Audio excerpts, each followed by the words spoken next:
कुछ बच्चों की प्रॉब्लम ये होगी कि पहले से पढ़ा हुआ था, सर अभी क्वेश्चंस और प्रैक्टिस करने हैं, कहाँ से करें। अगर हम गेट एग्जाम के पॉइंट ऑफ व्यू से बात करें तो ये जो सब्जेक्ट है, ये सब्जेक्ट आपका एक हाईली वेटेज वाला सब्जेक्ट है। कौन कौन से ऐसे टॉपिक्स हैं जिनको अगर हम कवर करें तो कहीं ना कहीं वो टॉपिक से क्वेश्चंस हम बना के ले जाएं।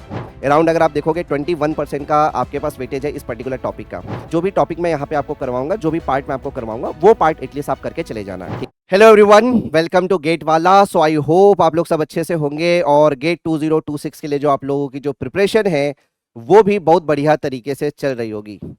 तो जैसा कि गेट का जो एग्जाम है, गेट के एग्जाम में अब बहुत ज़्यादा टाइम तो नहीं है, ठीक है, हार्डली आप बोल सकते हो क्योंकि नवंबर अब स्टार्ट हो चुका है। मोटा मोटा आप बोल सकते हो कि आपके पास 3 महीने ही आपके हाथ में है। और इस टाइम पे मोस्ट ऑफ द स्टूडेंट की ये प्रॉब्लम होती है कि जो सब्जेक्ट हम कर चुके हैं उसको हम लोग रिवाइज कैसे करें, है ना। कुछ सब्जेक्ट की कुछ बच्चों की प्रॉब्लम ये होगी कि सर ये सब्जेक्ट पेंडिंग रह गया है ना, ये सब्जेक्ट को हम कैसे कवर करें। कुछ बच्चों की प्रॉब्लम ये होगी कि पहले से पढ़ा हुआ था, सर अभी क्वेश्चंस और प्रैक्टिस करने हैं, कहाँ से करें। ठीक है, तो इन्हीं सारी बातों को ध्यान में रखते हुए, ठीक है, क्रैश कोर्स आप लोगों के लिए स्टार्ट हो चुका है। ऑलरेडी क्रैश कोर्स आपके पास चल रहा है और इसी कड़ी में मैं आप लोगों के लेके आ रहा हूँ fluid mechanics and fluid machinery का क्रैश कोर्स, जो कि बेसिकली आपके पास स्टार्ट हो रहा है 6 नवंबर से। और इसका जो टाइमिंग है वो रहने वाला है मॉर्निंग में। ठीक है, मॉर्निंग में आपके पास 8 बजे आपके पास इस क्रैश कोर्स का टाइमिंग रहने वाला है। ठीक है, तो ये जो सब्जेक्ट है, अगर हम गेट एग्जाम के पॉइंट ऑफ व्यू से बात करें तो ये जो सब्जेक्ट है, ये सब्जेक्ट आपका एक हाईली वेटेज वाला सब्जेक्ट है। ठीक है, और साथ में मैं बोलूंगा कि वेटेज भी है और कहीं ना कहीं ये जो सब्जेक्ट है, इसका जो सिलेबस है वो कहीं ना कहीं आपके पास वास्ट भी है। ठीक है, क्योंकि काफी सारे छोटे छोटे काफी सारे टॉपिक्स फ्लूइड मैकेनिक्स में देखने को मिलते हैं। तो इस टाइम पे क्या इंपॉर्टेंट है, क्योंकि देखिए जब हम पिछले 15-20 सालों के पेपर को एनालिसिस करते हैं तो एक बात तो हमें समझ में आती है कि जो गेट का जो पेपर है उसमें आपके पास जो 90% जो क्वेश्चंस आप देखोगे, 90% क्वेश्चन वो कहीं ना कहीं आपके जो 50% 60% जो सिलेबस होता है उसी से आपके पास आता है। ठीक है, 90% question, again I am repeating यार, 90% जो क्वेश्चंस है वो आपका जैसे फ्लूइड मैकेनिक्स का जो सिलेबस दिया होगा उसका जो 50-60% पार्ट है वहीं से आपके पास 90% क्वेश्चंस निकल के आते हैं। तो इस टाइम पे बड़ा इंपॉर्टेंट हो जाता है कि हम सही डायरेक्शन में, ठीक है, कौन कौन से ऐसे टॉपिक्स हैं जिनको अगर हम कवर करें तो कहीं ना कहीं वो टॉपिक से क्वेश्चंस हम बना के ले जाएं। ठीक है, अभी तक नहीं पढ़ा है तो कम से कम वो टॉपिक्स तो हम करके ही जाए। ठीक है, ये भी बच्चों का कहीं ना कहीं रहता है। तो ऐसे कौन से टॉपिक्स हैं जो एग्जाम के पॉइंट ऑफ व्यू से हाईली वेटेज वाले टॉपिक्स हैं। वैसे हम हमेशा सजेस्ट करते हैं कि यार पढ़ के आप सारा जाओ, ठीक है, लेकिन इस टाइम पे क्या होता है, इस टाइम पे बच्चों का कहीं ना कहीं ये आता है कि सर हमें वो टॉपिक्स बता दो, जैसा कि अभी आपने बोला कि जो 90% क्वेश्चंस आते हैं वो कहीं ना कहीं 50-60% सिलेबस से आता है। तो सर हमें वो जो 50% 60% जो सिलेबस है ना, जहां से 90% क्वेश्चंस आते हैं वो बता दीजिए, वहां के क्वेश्चंस की प्रैक्टिस करवा दीजिए।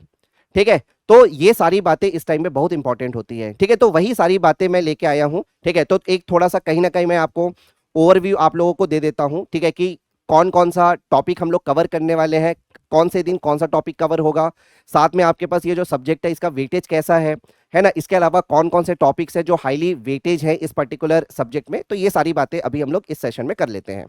तो सबसे पहले अगर मैं बात करूं यार, अगर पूरा का पूरा जो मैकेनिकल का अगर आप सिलेबस देखोगे या मैकेनिकल का जो गेट का जो सिलेबस है उसको अगर आप ध्यान में रखोगे और अगर आप एनालिसिस करोगे, ठीक है, पिछले 15-20 सालों के पेपर को अगर आप देखोगे तो एक चीज आप ऑब्जर्व करोगे कि अगर मैं पर्टिकुलरली फ्लूइड मैकेनिक्स वाले पार्ट पे अगर मैं फोकस करूं, है ना, तो फ्लूइड मैकेनिक्स वाले जो पार्ट है उसका जो वेटेज है अगर आप यहाँ पे देखोगे, आप ये बोल सकते हो कि ठीक है 6.5%। ठीक है, जितने भी अगर ये 15-20 सालों के पेपर के बेसिस पे मैं एनालिसिस करके देख रहा हूँ, है ना, तो वेटेज आपके पास 6.5% का आपके पास वेटेज है। ठीक है, तो आप ये बोल सकते हो कि ऑलमोस्ट हर साल आपके पास, ठीक है, 6 से 7 नंबर का क्वेश्चन आपके पास फ्लूइड मैकेनिक्स वाले पार्ट से ऑन एन एवरेज आता है, ऑन एन एवरेज 6 से 7 मार्क्स का क्वेश्चन। ठीक है, इसके अलावा आपके पास इसका एक और छोटा सा पार्ट भी है फ्लूइड मशीनरी। हालांकि फ्लूइड मशीनरी वाला पार्ट बहुत ज्यादा वेटेज नहीं है ना, ये और नहीं, इसमें हमेशा बच्चों को प्रॉब्लम रहती है कि सर क्योंकि ये पार्ट बहुत ज्यादा वेटेज वाला नहीं है, इसमें हमें क्या चीजें कवर करनी है ना, क्योंकि एक्चुअली जो फ्लूइड मशीनरी वाला पार्ट है वो कहीं ना कहीं फ्लूइड मैकेनिक्स का एप्लीकेशन वाला पार्ट है। और जहां पे भी एप्लीकेशन वाला पार्ट आता है ना, वहां पे थोड़ी सी प्रॉब्लम बच्चों को जाती जाती है।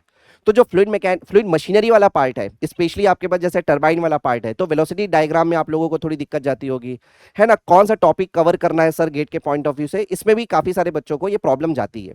ठीक है, तो जो फ्लूइड मशीनरी वाला पार्ट है वो भी मैं यहाँ पे कवर करूंगा, ठीक है, जो इंपॉर्टेंट टॉपिक्स है वो भी मैं यहाँ पे कवर करने वाला हूँ। तो अगर हम लोग इन दोनों पार्ट को, ठीक है, अगर मैं फ्लूइड मशीनरी वाला पार्ट और फ्लूइड मैकेनिक्स वाला पार्ट अगर मैं दोनों को अगर मैं कंपाइल कर दूं, ठीक है, तो आप एक चीज ऑब्जर्व कर पा रहे होगे कि कहीं ना कहीं आपके पास, ठीक है, 7.5% का आपके पास वेटेज है। ठीक है, मतलब हर साल 7 से 8 नंबर का क्वेश्चन दोनों पार्ट को अगर मिला दिया जाए तो ऑन एन एवरेज मैं बोल रहा हूं, हो सकता है किसी साल 5 नंबर का भी क्वेश्चन आया हो, किसी साल आपके पास 9 से 10 नंबर का भी क्वेश्चन आया हो, तो मैं ऑन एन एवरेज की बात कर रहा हूं। ठीक है, तो कहीं ना कहीं अब आप यहां से ये बोल सकते हो कि सर, ठीक है, ये सब्जेक्ट एक हाईली वेटेज वाला सब्जेक्ट है ना, ये जो सब्जेक्ट है ये हाईली वेटेज है, और इसमें इस सब्जेक्ट को तो हमें करके जाना ही है। ठीक है, और कहीं ना कहीं ये जो सब्जेक्ट आप देखते हो ना, ये फ्लूइड मैकेनिक्स वाला, फ्लूइड मैकेनिक्स जो है वो कहीं ना कहीं आपके पास एक बेसिक सब्जेक्ट भी है और भी दूसरे सब्जेक्ट को समझने के लिए, जैसे हीट ट्रांसफर है।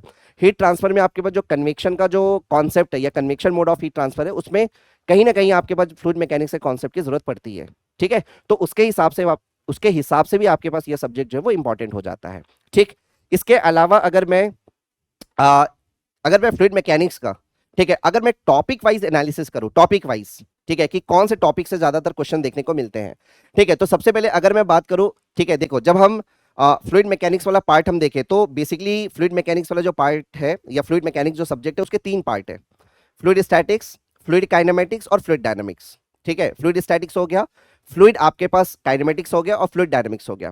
तो जो फ्लूइड स्टैटिक्स वाला पार्ट है, अगर आप यहां पे देखोगे ना, ये वाला part fluid and its properties, देखिए, फ्लूइड एंड इट्स प्रॉपर्टीज से लेके बायंसी एंड द फ्लोटेशन तक, ठीक है, ये तुम्हारा किसका पार्ट हो जाता है यार, ये तुम्हारे पास है फ्लूइड स्टैटिक्स का पार्ट, फ्लूइड स्टैटिक्स का पार्ट। ठीक है, तो यहां पे आप इस पाई चार्ट की मदद से आप समझ पा रहे होंगे कि जो फ्लूइड स्टैटिक्स वाला पार्ट है वो भी आपके पास इंपॉर्टेंट पार्ट है। ठीक है, अगर आप यहाँ पे देखोगे 2% ये हो गया 4, ठीक है, और 5% के आसपास, 5 3 8, 8 और 1 9, ठीक है, और 9 6 आप बोल सकते हो, कितना 9 6 आपके पास ये हो जाएगा तुम्हारे पास, 9 और 6 ये हो गया 15। ठीक है, मतलब 16% के आसपास, ठीक है, 16% के आसपास वेटेज रखता है आपका फ्लूइड स्टैटिक्स वाला पार्ट, तो हाईली आपके पास इंपॉर्टेंट पार्ट है।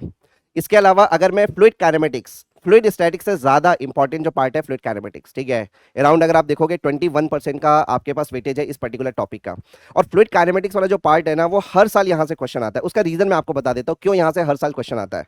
ठीक है, एक्चुअली आपके पास जो फ्लूइड काइनेमेटिक्स वाला जो पार्ट है वो कहीं ना कहीं एक मैथमेटिकल पार्ट है ना, मैथमेटिकल पार्ट है, तो इसके जो क्वेश्चंस है ना वो मैथमेटिक्स के पॉइंट ऑफ व्यू से भी कहीं ना कहीं कवर हो जाता है, इसीलिए आप देखोगे हर साल आपको फ्लूइड काइनेमेटिक्स का क्वेश्चन देखने को मिलता है। ठीक है, तो फ्लूइड काइनेमेटिक्स वाला पार्ट आप देखोगे 21% के आसपास इसका वेटेज है ना। इसके बाद फ्लूइड डायनामिक्स, इसका वेटेज आपके पास फ्लूइड काइनेमेटिक्स से भी ज्यादा है। अब फ्लूइड डायनामिक्स, सुनने में लगता है कि फ्लूइड डायनामिक्स, ठीक है, काफी बड़ा पार्ट है, बट एक्चुअली अगर आप देखोगे ना, फ्लूइड डायनामिक्स में आपके पास बेसिकली आपके पास 3 इक्वेशंस है, और इन्हीं 3 इक्वेशंस के साथ आपको खेलना है। ठीक है, एक आपके पास है कंजर्वेशन ऑफ मास और you can say continuity equation, second आपके पास है एनर्जी इक्वेशन, ठीक है, बर्नौली इक्वेशन आप बोल सकते हो, और तीसरा आपके पास है मोमेंटम इक्वेशन। इन्हीं 3 इक्वेशन के बेसिस पे आपके पास क्वेश्चंस आते हैं। ठीक है, ये जो 3 इक्वेशंस है और उनका एप्लीकेशन, तो जो फ्लूइड डायनामिक्स वाला पार्ट है इंटरेस्टिंग। ठीक है, नंबर ऑफ क्वेश्चन भी वहां से बहुत ज्यादा पूछे गए हैं। ठीक है, इसके अलावा उसके बाद जो नेक्स्ट पार्ट है that is flow through pipes, जो आप बोल सकते हो कहीं ना कहीं आपके पास इंटरनल विस्कस फ्लूइड फ्लो का आपके पास पार्ट है। उसके बाद है लैमिनार फ्लो। ठीक, लैमिनार फ्लो के बाद देखो टर्बुलेंट फ्लो, तो टर्बुलेंट फ्लो का बहुत ज्यादा वेटेज नहीं है ना, टर्बुलेंट फ्लो का जो वेटेज है वो बहुत ज्यादा नहीं है। आप इवन सिलेबस में भी आप देखोगे तो स्पेशली मेंशन है एलिमेंट्री टर्बुलेंट फ्लो, तो टर्बुलेंट फ्लो से आपके पास सिमिलर टाइप के क्वेश्चन ही पूछे गए हैं, वो क्लास के दौरान भी हम लोग को डिस्कस कर लेंगे कि किस टाइप के क्वेश्चन टर्बुलेंट फ्लो से पूछे जाते हैं। बहुत ज्यादा वेटेज आपके पास टर्बुलेंट फ्लो का नहीं है। बाउंड्री लेयर थ्योरी, ये इस साल अगर मैं बोलूं यार, अगर इस साल बोलोगे कि सर, क्योंकि कहीं ना कहीं हम लोग अगर कई बार बच्चे बोलते हैं कि सर आप इस साल बता सकते हो कि कहाँ से क्वेश्चन बन सकते हैं, प्रेडिक्शन आप बता सकते हो कहाँ से क्वेश्चन बन सकते हैं, तो मैं हमेशा यही बोलता हूँ कि देखो, अगर कोई टॉपिक पिछले 2-3 सालों में टच ना हुआ हो तो उसके इस साल आने के चांसेस काफी ज्यादा बढ़ जाते हैं। जैसे बाउंड्री लेयर थ्योरी है, 2-3 साल से ये टॉपिक टच नहीं हुआ है, तो इस साल यू कैन एक्सपेक्ट कि हाँ इस टॉपिक से क्वेश्चन देखने को मिल सकता है आप लोगों को। ठीक है, तो बाउंड्री लेयर थ्योरी ये पार्ट आपके पास है। ठीक है, इसका भी वेटेज अच्छा खासा है, 9% के आसपास, 8.5% के आसपास वेटेज है इसका। फिर डायमेंशनल एनालिसिस, और ये जो एलिमेंट्री कंप्रेसिबल फ्लूइड फ्लो है बेसिकली आप ये एटीडी वाले पार्ट में कवर करेंगे, है ना, विनोद सर आप लोगों को कवर कराएंगे। एप्लीकेशन ऑफ जब थर्मोडायनेमिक्स आप पढ़ोगे तो कंप्रेसिबल फ्लूइड फ्लो वाला पार्ट है जो सर वहां पे कवर करवाएंगे। ठीक है, मैं फ्लूइड मैकेनिक्स में इस पार्ट को नहीं कवर करवाऊंगा। ठीक है, सो ये डायमेंशनल एनालिसिस वाला पार्ट, ये भी आपके पास ठीक है अच्छा खासा वेटेज है, 6.5-7% के आसपास यहाँ से भी क्वेश्चन देखने को मिलते हैं। ठीक है, तो अगर आप फ्लूइड मैकेनिक्स को अगर देखोगे तो फ्लूइड मैकेनिक्स का टॉपिक वाइज है ना, टॉपिक वाइज अगर मैं इसको सेग्रीगेशन करूं तो ये आपके पास टॉपिक वाइज आपके पास सेग्रीगेशन है।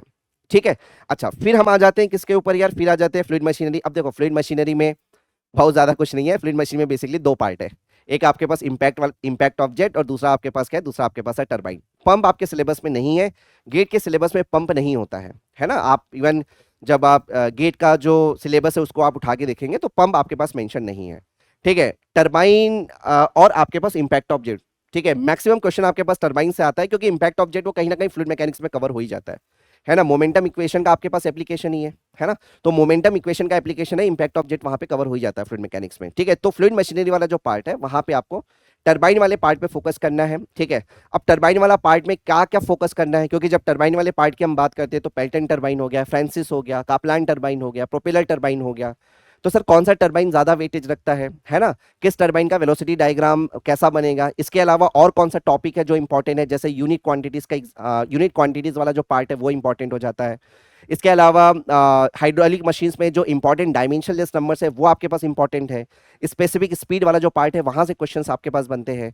तो कहीं ना कहीं आपके पास ये छोटे छोटे टॉपिक्स ऐसे हैं जहां से 1 नंबर या 2 नंबर के क्वेश्चंस आपको देखने को मिलते हैं। ठीक है, तो आपको कंप्लीटली छोड़ के नहीं जाना इस टॉपिक को, जितना आप मैं आपको यहाँ पे करवाऊंगा क्रैश कोर्स में आप एटलीस्ट उतना तो कर लेना। अगर आपने कभी भी फ्लूइड मशीनरी नहीं पढ़ा है, ठीक है, अपने जीवन काल में कभी भी आपने फ्लूइड मशीनरी नहीं पढ़ा है और अब आप टारगेट कर रहे हैं गेट 2026 को, तो भाई ठीक है, मैंने ऑलरेडी यहाँ पे 2 क्लासेस रखी हुई है फ्लूइड मशीनरी की। ठीक है, तो जो भी टॉपिक मैं यहाँ पे आपको करवाऊंगा, जो भी पार्ट मैं आपको करवाऊंगा वो पार्ट एटलीस्ट आप करके चले जाना। ठीक है, चांसेस है कि वहां से क्वेश्चन आपको देखने को मिल जाए। चलो अब मैं थोड़ा सा आपके पास जो प्लानर है ना, प्लानर के ऊपर आ जाते हैं। अच्छा, तो अगर मैं यार प्लानर की बात करूं तो प्लानर में आपको दिख पा रहा होगा कि आपके पास जो टाइमिंग, ध्यान रखिएगा, है ना, 6 तारीख से आपके पास स्टार्ट हो रहा है, 6 तारीख से आपके पास स्टार्ट हो रहा है और जो टाइमिंग है वो आपके पास मॉर्निंग का टाइमिंग रहने वाला है ना, मॉर्निंग का टाइमिंग रहने वाला है। तो भाई उठ जाना, है ना, लाइव क्लास करने में मजा आता है तो उठ जाना। ठीक है, मान लो कि थोड़ा सा ठंड, कहीं ना कहीं हल्की हल्की ठंड स्टार्ट हो गई है। ठीक है, बट नींद के आगोश में खोना नहीं है ना, क्योंकि एग्जाम बहुत ज़्यादा टाइम नहीं है और यही टाइम है आपके पास मेहनत करने का। ठीक है, बहुत ज़्यादा, ठीक है, टाइम नहीं है आपके पास। ठीक, तो क्लास आपके पास स्टार्ट होने वाला है 6 नवंबर से, टाइमिंग रहने वाला है आपके पास मॉर्निंग में 8 बजे। ठीक है, और जैसे फ्लूइड स्टैटिक्स वाला पार्ट देखोगे, इसको मैंने 3 क्लासेस दिया हुआ है। ठीक है, और ये चीज़ आप समझते हो यार, देखो ठीक है, इतनी कम क्लासेस क्यों है, एक्चुअली अगर आप देखोगे ये चीज़ें आप भी समझते हो कि क्रैश कोर्स को क्रैश कोर्स से ही रहने दिया जाए, है ना, क्योंकि देखो क्रैश कोर्स उन बच्चों के लिए काफ़ी ज़्यादा इंपॉर्टेंट है जो बच्चे ऑलरेडी पढ़ चुके हैं फ्लूइड मैकेनिक्स और अब उनको रिवीजन करना है ना। कुछ बच्चों का है कि हमें क्वेश्चंस करने हैं, उनके लिए भी इंपॉर्टेंट है। इसके अलावा कुछ ऐसे बच्चे हैं जिनके लिए क्या है, सर हमें इंपॉर्टेंट टॉपिक अभी बताना, अभी पढ़ना है। ठीक है, हमने फ्लूइड मैकेनिक्स पहले नहीं पढ़ा है और अभी हमारे पास इतना ज़्यादा टाइम ही नहीं है कि हम सारे टॉपिक्स कवर कर पाए। तो सर जो जो इंपॉर्टेंट टॉपिक्स है ना, उन इंपॉर्टेंट टॉपिक्स के बारे में बता दीजिए। ठीक है, उन पर्टिकुलर टॉपिक से क्वेश्चन करवा दीजिए, हम उतना भी करके चले जाएंगे, हम खुश हैं सर, उसमें आएगा तो हम अपना 100% देखेंगे। ठीक है, तो वैसे बच्चों के लिए आपके पास क्रैश कोर्स इंपॉर्टेंट होता है और क्रैश कोर्स का पर्पस भी यही बेसिकली होता है। ठीक है, तो जैसे फ्लूइड स्टैटिक्स वाला पार्ट है इसलिए 3 क्लासेस मैंने देखे रखा है, फ्लूइड काइनेमेटिक्स वेटेज वाला पार्ट है तो 2 क्लासेस है, फ्लूइड डायनेमिक्स वाला पार्ट है उसके लिए आपके पास 2 क्लासेस है, बट कोई बात नहीं। ठीक है, इसके लिए हम आगे बढ़ा सकते हैं, 3 क्लासेस भी रखेंगे, कोई दिक्कत नहीं है। इसके बाद internal viscous fluid flow, external viscous fluid flow. ठीक है, basically boundary layer, lift and drag, ये सब इसमें आ जाएगा, है ना। पाइप के अंदर फ्लो हो गया, 2 प्लेट के बीच का फ्लो हो गया, कोटे फ्लो हो गया, वो बेसिकली आपके पास इंटरनल विस्कस फ्लूइड फ्लो वाले पार्ट में आ जाएगा। ठीक है, फिर डायमेंशनल एनालिसिस और उसके बाद हाइड्रोलिक मशीन्स के लिए मैंने 2 क्लासेस रखी हुई है। ठीक है, मैं एक क्लास में भी करवा सकता था, बट कहीं ना कहीं मोस्ट ऑफ द बच्चों को अभी, क्योंकि कंटिन्यूअसली मैसेजेस आते रहते हैं कि सर हाइड्रोलिक मशीन्स में क्या करके जाएं, है ना, क्योंकि फ्लूइड मैकेनिक्स तो कवर कर लिया है, फ्लूइड मशीनरी वाला पार्ट कवर नहीं किया है, तो कौन कौन से टॉपिक्स हैं जिनको हम करके जाएं, तो उन बच्चों के लिए मैंने यहाँ पे 2 क्लासेस रखा हुआ है। तो एटलीस्ट आप, ठीक है, जितना मैं यहाँ पे कवर करवाऊंगा उतना तो आप कर ही लीजिएगा। ठीक है, चलिए, तो बाकी आई थिंक मेरा जो भी डिस्कशन करना था वो मैंने यहाँ पे डिस्कशन कर लिया है ना। फिर हम लोग मिलते हैं बढ़िया से आपके पास 6 नवंबर को मॉर्निंग में, और मैं उम्मीद करूंगा कि सभी लोग लाइव मिलेंगे और ठीक है, एक अच्छे से ये जो क्रैश कोर्स है, इस क्रैश कोर्स का हम लोग बेनिफिट लेंगे। ठीक है, चलिए, तो thank you so much, bye bye, take care and have a good day everyone.